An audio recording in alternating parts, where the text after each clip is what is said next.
시편 49편 13절에서 20절에 있는 말씀입니다. 죽음 이후 소망이 없다면 가장 허무한 인생입니다.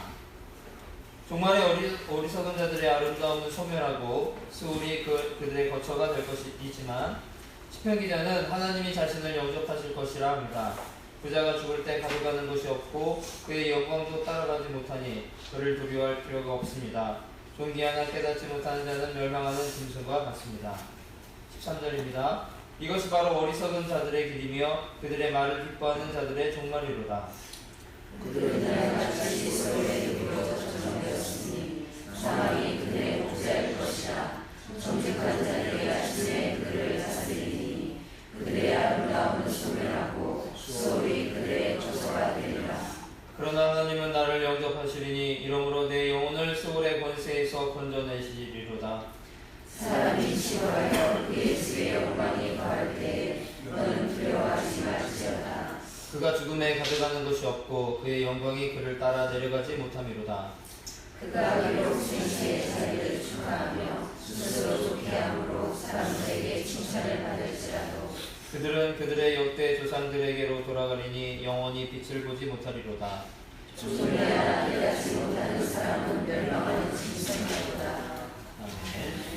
본문의 설입니다. 어리석은 자들의 길. 어리석은 자의 길은 영원한 멸망이며 지혜로운 자의 길은 영원한 생명입니다. 성도는 지혜의 말씀을 통해 우리를 만드신 하나님의 계획과 뜻을 발견하고 그분이 인도하시는 생명길을 갈 수 있습니다. 예수 그리스도를 목자로 삼고 따르는 성도는 하나님의 영접을 받고 사망에서 생명으로 옮겨집니다. 그러나 어리석은 자들은 주님을 거부함으로 영원한 죽음에 처하게 됩니다. 그들이 자랑하는 아름다움은 모두 사라지고 말 뿐이며 그들을 사망의 구덩이에서 건져주지 못합니다. 그러나 우리가 주님을 구원자로 영접하면 종말의 때에 생명의 주님이 우리를 두 팔 벌려 맞이해 주십니다. 또한 사망 권세가 우리를 조금도 해하지 못합니다. 종말의 어리석은 자는 어떻게 되며 죽음의 권세 앞에서 시편 기자가 담대한 이유는 무엇인가요? 종말에 하나님의 영접을 받으려면 무엇이 필요한가요? 영원히 빛을 보지 못하는 인생. 성도의 삶은 하나님의 뜻이 삶 속에 이루어질 때 의미를 갖습니다. 사람은 눈에 보이는 대상을 두려워하고 그 두려움을 극복하기 위해 타협하거나 스스로 강해지려 노력합니다. 하지만 시편 기자는 곧 사라질 대상을 의지하는 이들은 이름조차 흔적도 없이 사라질 것이라고 경고합니다. 악인은 폭력과 거짓으로 잠시 부귀영화를 누릴 수 있지만 인생에서 그토록 얻고자 했던 명예나 재물이나 그 어떤 세상 것도 자신이 죽을 때 함께 가져갈 수 없습니다. 이 땅에서 하나님의 형상으로 살아가도록 존귀하게 창조된 사명을 깨닫지 못하면 결국 멸망하는 짐승처럼 살다가 아무런 의미 없이 사라질 뿐입니다. 우리 삶은 하나님의 존귀한 창조 목적을 이루어드릴 때 진정한 의미가 있습니다. 악인들의 성공을 부러워하거나 두려워하지 말아야 할 이유는 무엇일까요? 오늘 하루 하나님 앞에서 가장 의미 있게 살기 위해 무엇을 하면 좋을까요? 오늘의 기도입니다. 사라질 불길과 같은 하나님의 고통을 보고 부러워하는 것을 용서하소서. 세상 명예와 재물을 성공의 기준으로 생각할 것을 해야 합니다. 제가 하나님의 형상으로 창조된 존귀한 사람이라는 정체성을 잃지 않고 영원히 한 자리에서 가치 있게 살아가고 하나님께 칭찬받게 하소서. 네, 오늘에 있는 말씀은 어제에 있는 말씀과 이어지는 비슷한 이야기입니다. 재물이 사람들이 재물을 이제 얻기 위해서 노력을 하지만 그것들이 생명을 승리할 수 없다라고 이제 이야기했는데요. 오늘 마찬가지로 그 재물을 의지하는 자가 얼마나 어리석은 사람인가에 대해서 이야기하고 있습니다. 인생은 뭐 과정도 중요하지만 무엇보다 중요한 것은 결과입니다. 끝이 어떻게 될 것인가에 대해서 이야기하고 있는데요. 그리고 또 다시 지금 인생에 우리가 뭐 간단한 80이지만 뭐 100살이 된다 할지라도 그 순간이 중요한 것이 아니라 100년 이후에 있는 영원히 계속되는 삶, 그 삶도 중요하거든요.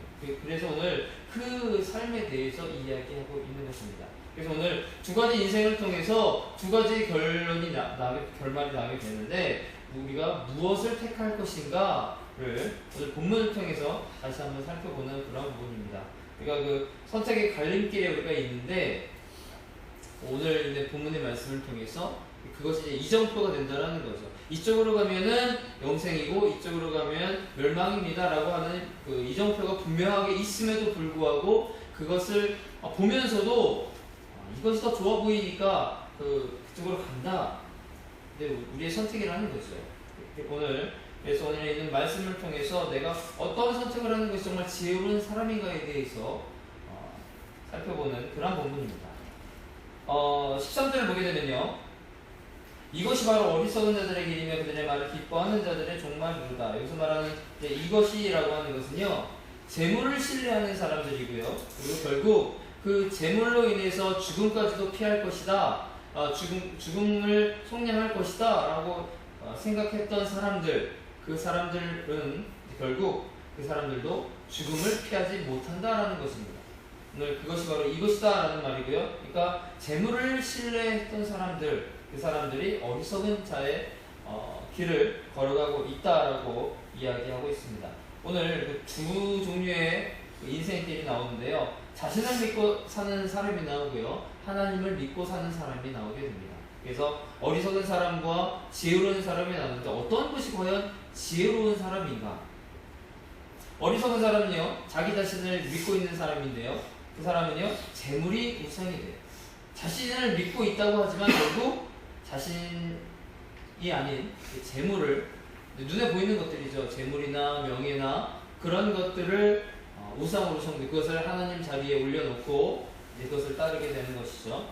오늘 14절을 보게 되면요, 그들은 양같이 스올에 두기로 작정되었으니 사망이 그들의 목자일 것이라. 정직한 자들이 아침에 그들을 다스리니 그들의 아름다운 소멸하고 스올이 그들의 거처가 되리라. 여기서 이제 양같이 이제 스올에 두었다라고 하는데요. 양은요, 그 양의 그 특징에 대해서 알고 있듯이 멀리 보지 못해요. 눈이 시력이 안 좋아서 멀리 보지 못하고 바로 앞에 있는 그곳밖에 보지 못하는, 바로 그래서 지금 어리석은 사람이 그렇다라는 거죠. 그래서 지금 누가 이들의 목자가 되냐면 사망이 그들의 목자가 된다라는 거예요.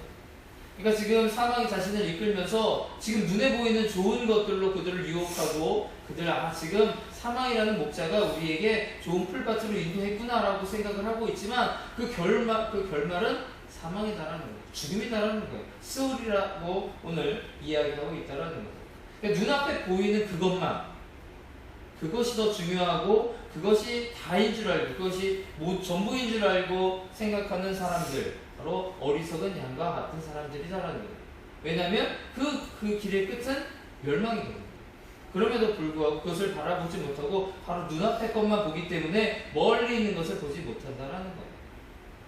우리가 그렇죠. 우리의 짧은 인생을 보게 되면 우리가 지금 이제 여기 이제 학생들도 있지만 대부분이 이제 인생의 절반 이상을 이제 살아오셨는데요. 지나온 삶을 보게 되면요, 어떻게 살아가는지 참 빨라요. 그렇죠? 정말 빠른 시간이 우리가 왔고요. 이제 또 그만큼의 시간만 남았죠. 정말 짧은 인생이라고 할 수 있는데 이제 이 인생이 끝나면요, 그 뒤에 펼쳐진 인생은 우리가 살아온 인생 그만큼이 아니라는 거죠. 훨씬 더 많은 영원한 그러한 기간이 우리 앞에 놓여 있는데 그럼 어떤 것이 중요한가? 짧은 우리 그 100년도 안 되는 그 인생과 그 영원히 계속될 인생. 사실 뭐 100년이라고 보면은 우리가 생각을 하면 참 길 수도 있는 부분이지만 우리의 전체적인 것에 비하면 그 시간은 아무것도 아니라는 거거든요. 정말 바로 눈앞에 있는 그거밖에 되지 않아요. 한치 앞에 있는 그거밖에 되지 않아요. 그 한치 밖에 있는 그 수없이 펼쳐진 그 인생의 길. 멸망이냐 아니면 영생이냐, 그것이 우리에게 주어져 있다는 것이에요. 그래서 우리가 무엇을 선택할 것인가, 어떤 것이 더 중요한가. 16절을 보게 되면요, 사람이 치부하여 그의 집에 영광이 더할 때에 너는 두려워하지 말지어다. 두려워한다 여기서 이야기하고 있는데요, 이것은요 다른 사람의 부요함을 보고서 우리가 부러워하고 자신의 상황과 비교하면서 갖는 두려움이에요. 그러니까 저 사람이 하는 것을 보니까 되게 잘 되는 것 같고 부유하는 것을 보니까 저 사람의 길이 맞는가? 저 사람의 길이 정말 올바른 게 아닌가? 정말 저 길을 가는 것이 맞는 것이 아닌가? 생각할 수 있다라는 거예요. 그래서 내가 가고 있는 길이 잘못된 길은 아닐까? 라고 갖는 두려움이라는 거죠. 믿는 자에게 시험거리가 참 이거예요. 저렇게 하나님을 모르고 하나님을 알지 못하는 저 사람이 어떻게 보면 되게 잘 되는 것을 보게 되거든요. 그런 것을 보면서 시험을 당할 수 있다라는 거예요. 두려워할 수 있다라는 거죠. 왜 저들은 저렇게 부유하고 하나님을 알지 못하고 우리가 봤을 때 저기는 잘못된 길 같은데 왜 저 사람은 저렇게 부유하고 잘 되는 것 같은가? 여기서 오는 두려움이라는 거죠. 하지만 17절을 보게 되면요, 그가 죽음에 가져가는 것이 없고 그의 영광이 그를 따라 내려가지 못함이로다. 그 우리가 어제 이야기했던 것과 마찬가지입니다. 죽음이라는 것이 우리들 앞에 있고요. 재물이 그를 구원할 수 없다라고 하는 거죠. 우리가 부러워하고 우리가 많은 것을 그 사람들을 따라가려고 하지만 오늘 17절의 말씀은 그럴 필요가 없다라는 거예요. 왜냐면요, 아무리 많은 것은 재산을 가지고 있어도 죽음 앞에서는 모두 같기 때문이죠. 이것은요, 우리가 수많은 돈을 가지고요 여행을 하는데 우리나라 돈을 이제 많이 가지고 가는데 환전하지 못하는 정말 오지에 가는 것과 같아요. 우리가 아무리 많은 큰 돈을 우리나라 돈을 가지고 수억 원의 돈을 가지고 여행을 간다고 해도 그 돈을 환전할 곳이 없는 곳이라면 그 돈은요 짐덩어리가 될 뿐이에요. 아무 소용이 없다는 거죠. 정말 쓸모가 없게 되는 것이에요. 오늘 그 죽음 앞에서 사람들이 따라갔던, 사람들이 섬겼던 그 재물이라고 하는 것 아무런 소용이 없다라고 오늘 말씀하고 있죠.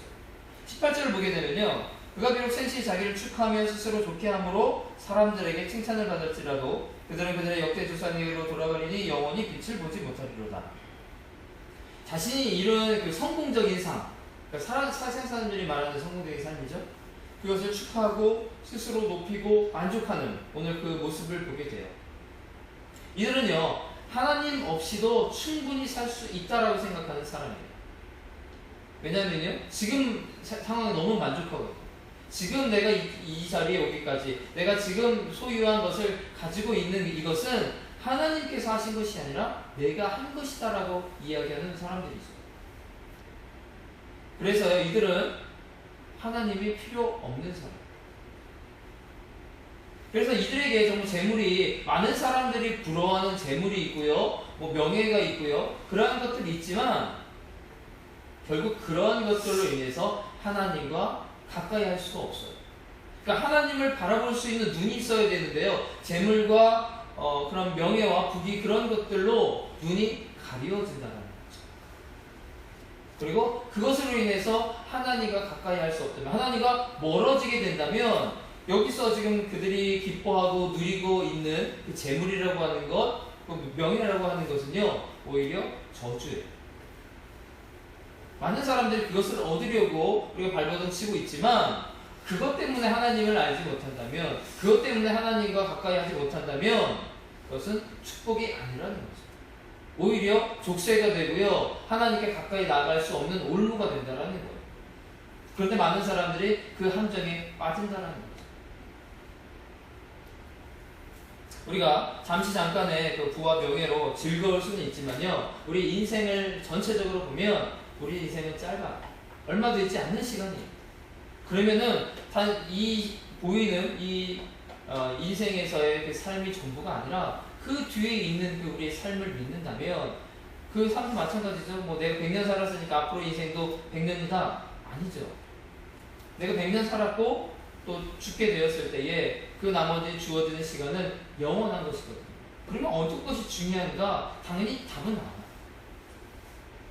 오늘 많은 사람들이 재물을 따라가고 명예를 따라가고 있는 이러한 상황 속에 있지만 우리가 그들을 부러워하고 그들의 상황과 나의 상황을 비교하면서 나는 왜 이러지? 라고 그렇게 두려워할 것이 아니라는 거예요. 우리는 하나님을 믿고 있기 때문에 감사할 수 있고요, 기뻐할 수 있어요. 그 하나님께서 우리와 함께 하시면요, 세상에 무엇도 우리를 흔들릴 수 없고요, 두렵게 할 수 없다라는 거죠. 오늘 하나님을 믿고 나아가기를 바랍니다. 다른 재물이 아니라 그런 부귀와 명예가 아니라 오직 하나님만이 우리의 힘이 되시고요, 또 그러한 하나님만 있는 것이 우리에게 큰 소망이 된다는 거죠. 오늘 하나님을 바라보시는 놀라운 소망이 우리 가운데 있기를 주님의 이름으로 축원합니다. 기도하겠습니다. 사랑과 능력이 많으신 주님 감사합니다.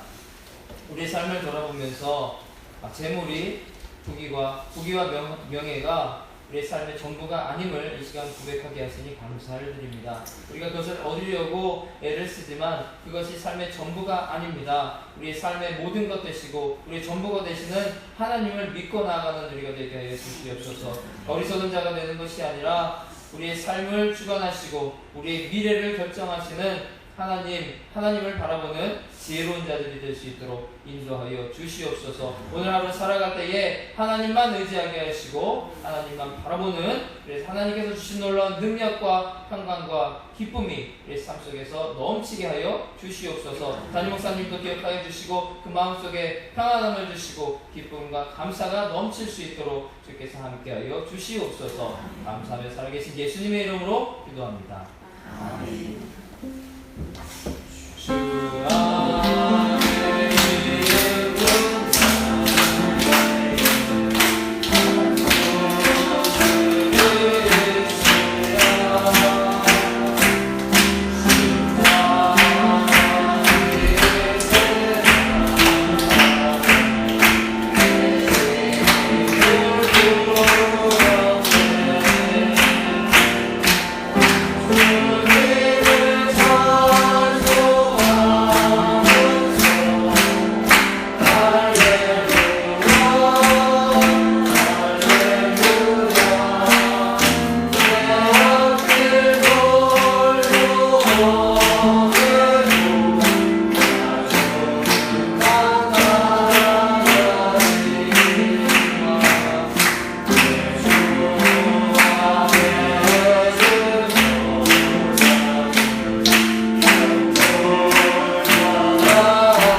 기도하겠습니다.